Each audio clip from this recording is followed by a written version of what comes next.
يا مساء النور والسرور والسعادة حبايبي، عاملين ايه؟ يا رب تكونوا بخير، وحشتوني جدا جدا.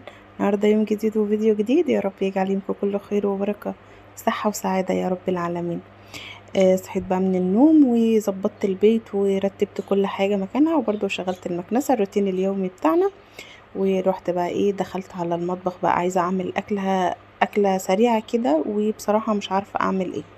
المهم بقى ان انا كان عندي وراك مخلية كده في الفريزر، طلعت كيس، وكمان قلت هعملها كده بطريقة سهلة بسيطة سريعة، عشان مش عايزة اقف بصراحة كتير في المطبخ، لان الجو حر جدا جدا، الجو بقى صعب جدا يا بنات، ومش عايزين نقف بقى كتير في المطبخ بسبب الجو ده. فبصراحة يعني مش بنستحمل يعني. المهم بقى جبت كام بطاطاية كده، قشرتهم، وكمان قطعتهم بالسكينة المشرشرة دي، عشان اعمل شكل كده. عندي الولاد بيحبوا لما اقطع الخضار بالسكينة دي، بتحس ان الخضار عامل اشكال كده، فالحاجات دي بقى بتخلي الولاد تبقى مبسوطة يعني بشكل الخضار وكده. المهم بقى قطعت بقى البطاطس بالطريقة دي زي ما احنا كده شايفين.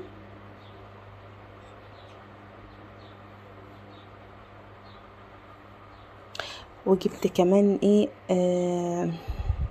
المهم بقى ان الفراخ بتاعتنا انا غسلاها ومنضفاها، كنت جايبه انا وراك وفراخ بصراحه، جزأتها كده وعملت الدبابيس لوحدها مع الاجنحه، وعملت الصدور لوحدها، وكنت جايبه كمان وراك مخليه برضو يعني جزأتها ونضفت كل دوت وجزأته وحطيته بقى في الفريزر يبقى جاهز معايا على العمايل. المهم بقى جبت الخلطه بتاعتنا، التتبيله بتاعتنا، معلقه صلصه ومعلقه توم، والتوابل بقى اللي انت بتحبيها، وشويه توابل من بتوع الفراخ، وشويه زيت.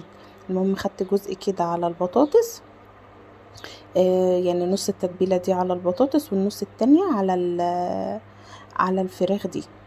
تمام، هتبل بقى كل المكونات دي كده مع بعض. هنا بقى معايا بصلايه، جبت بصلايه، وجبت نص حبايه من الفلفل الاحمر والاصفر والاخضر كده، وهقطعهم بالطريقة دي زي ما احنا كده شايفين مع بعض. الطريقة دي شفتها برضو يا بنات معمولة على النت، بس بطريقة الشيش، اللي هو في العيدان، اللي هي الخلة الخشب دي بتاعت الشيش. بس انا بصراحة يعني قطعت الوراك دي مخلية، يعني مخلية من الجلد والعظم وكل حاجة. بس ما قطعتهاش بقى، يعني قطعت الورك كده على اتنين، ما قطعتوش كده قطع صغيرة. وكمان اصلا ما عنديش بصراحة اللي هي الموضوع الخلة ده، فعملته بالطريقة دي. المهم جبت بصلاية قطعتها كده، وهحطها بقى على الفراخ، وكمان الفلفل الالوان كمان هقطعه وهحطه كمان على الفراخ.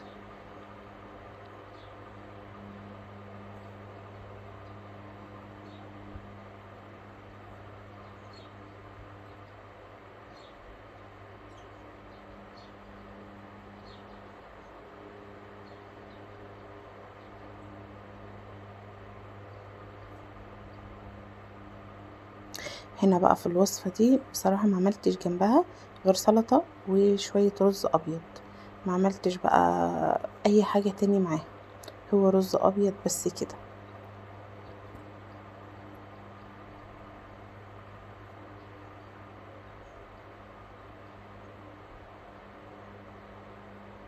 هقلب بقى كل الحاجات دي.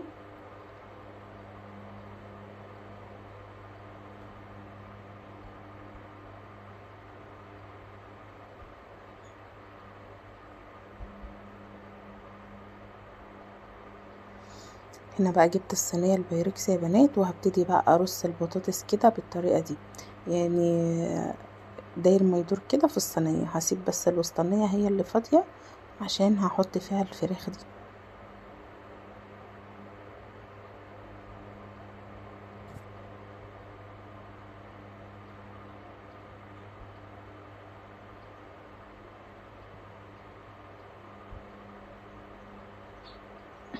عايزة اقول لكم ان كان طعمها حلو جدا، وعارفين بقى سهلة وبسيطة كده، وبتناسب بقى الجو الحر اللي احنا فيه ده. وبصوا بقى، ما فيهاش بقى ولا صلصة كتير ولا طماطم ولا حاجات مسبكة، حاجة يعني بطاطس ناشفة خالص كده. هغطيها بقى الصينية دي، وهروح ادخلها بقى على الفرن.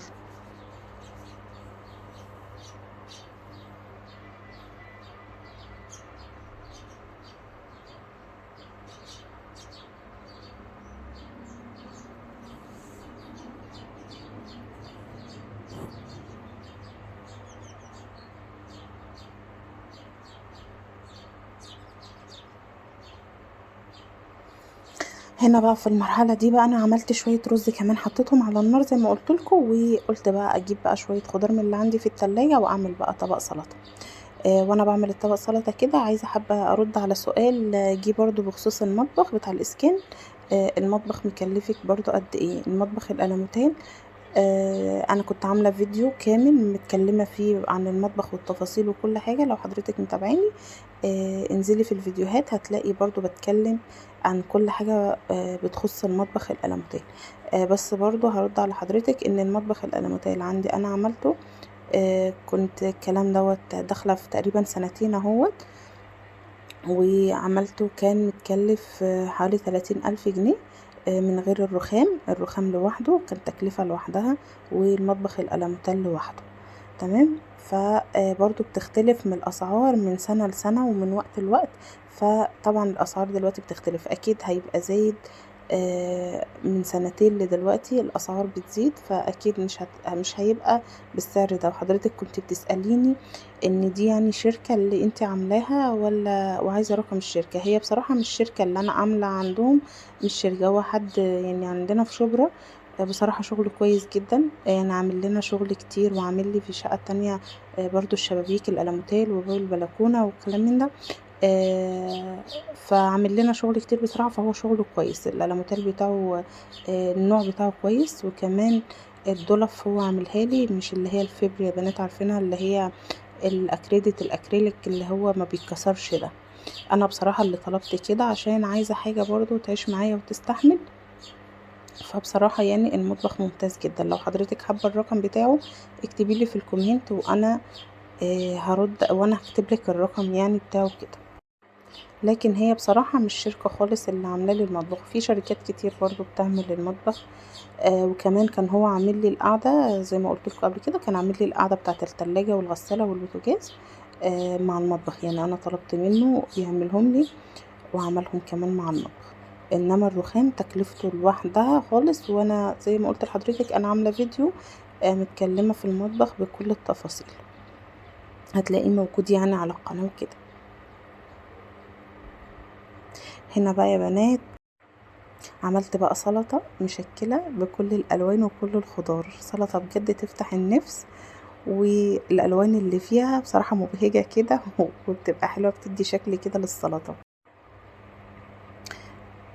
كمان قطعت بقى ايه كابوتشا كده، وكمان شوية خضرة، جبت شوية كزبرة وقطعتهم كده على السلطة. وكمان معايا جزراية قلت برضو هبشرها باللهلوبة المبشرة بتاعتنا الصغننة دي. تحفة جدا يا بنات، سريعة بصراحة، بتخليني استغنى عن المبشرة الكبيرة خالص، ما بطلعهاش غير نادر جدا جدا يعني. لكن المبشرة الصغيرة دي بصراحة سريعة في التحضير. هنا بقى كنت خلصت. بصوا بقى صينية البطاطس طلعت رهيبة جدا جدا يا بنات، تحفة بالطريقة دي، جربوها هتعجبكم جدا جدا. وكمان الرز الابيض عملت شوية رز ابيض بالسمنة البلدي كده، كان تحفة جدا. والسلطة كمان تفتح النفس. وكده وصلت لاخر الفيديو، يا رب الفيديو يكون عجبكم، واشوفكم في فيديو جديد ويوم جديد روتين جديد مع شيماء يزيد ولبرك جديدة. ودمتم في امان الله، والسلام عليكم ورحمة الله.